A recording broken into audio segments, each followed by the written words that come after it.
The sound woke me before I even understood what it was.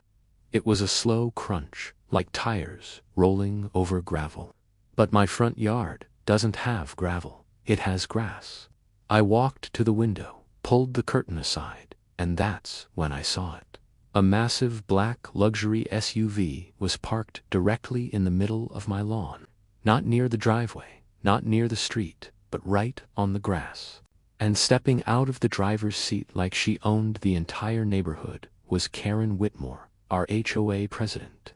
If you've ever lived in an HOA community, you probably know the type. Karen treated the HOA rulebook like it was the law of the universe. People got fined for leaving their trash cans outside too long. One neighbor got a warning because his mailbox was the wrong shade of black. And just 2 weeks earlier, Karen had sent me a letter saying my grass was 1 inch taller than HOA regulations allowed. But somehow, today, she had no problem parking her $100,000 SUV on my property. I stepped outside and called her name. Karen looked at me over the top of her sunglasses and casually said, "Oh good, you're home." I pointed at the SUV and asked why her car was on my lawn. She sighed like I had asked the most ridiculous question possible and calmly replied, "HOA inspection." I asked what exactly she was inspecting, and she grabbed a clipboard from the passenger seat and said they had received multiple complaints about my landscaping. When I asked who made the complaints, she smiled and told me that information was confidential. I pointed at the vehicle again and told her she still couldn't park there. Karen simply waved her hand and said she would only be there a few minutes. That's when I noticed something strange. She had walked several feet away from the SUV, almost like she didn't want to stand close to it. What Karen didn't know was that 3 months earlier, I had started installing a drainage system in my yard. During the digging process, the contractors discovered a weak underground pocket, basically an old sinkhole area beneath part of the lawn. It wasn't dangerous to walk on, but it definitely wasn't strong enough to support a 2.5-ton vehicle. We had temporarily reinforced the area and scheduled a permanent repair later, which meant the exact spot Karen had parked on was the weakest section of the entire yard. I opened my mouth to warn her, but before I could say anything, there was a loud cracking sound. Karen froze and looked around nervously, asking what that noise was. Another crack echoed under the grass, and the SUV shifted slightly. One of the front tires slowly sank into the soil.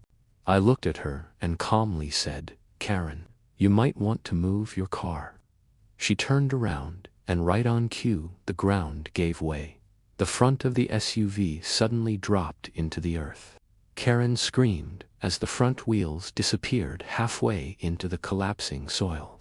The rear wheels spun wildly, spraying dirt across the lawn, while the entire vehicle tilted forward into what was quickly becoming a deep hole.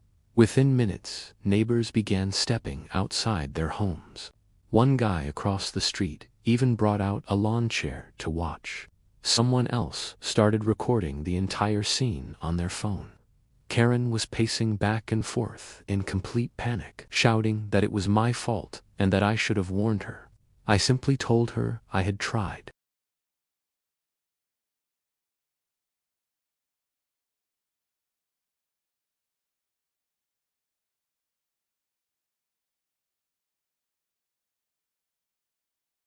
They used chains, wooden boards, and eventually a second truck. Half the neighborhood stayed outside to watch the entire thing. When they finally dragged the SUV free, the front bumper was cracked, the suspension was damaged, and the entire underside was covered in mud. Karen looked furious and immediately told me I was going to pay for the damage because my property had ruined her vehicle. She had driven onto private property without permission, and somehow she thought that made it my responsibility. Karen insisted the HOA would handle it, but she forgot something important. The HOA board wasn't just her. There were 4 other members, and unlike Karen, they actually followed the rules. When they reviewed what happened, the situation was obvious. Karen had driven onto a homeowner's private property without permission during an inspection that had never even been approved by the board. 2 days later, the HOA sent out an official notice reminding everyone, including board members, that entering a homeowner's property without consent was a violation of HOA policy. After that, Karen never said another word to me. Her SUV spent 3 weeks in a repair shop, while I had contractors permanently reinforce the sinkhole area with concrete support, gravel foundation, and proper drainage. Ironically, that repair ended up fixing the exact issue Karen claimed she came to inspect. Now every time I mow my lawn and pass that reinforced patch of ground, I remember the day the HOA president decided to park her luxury SUV where it didn't belong.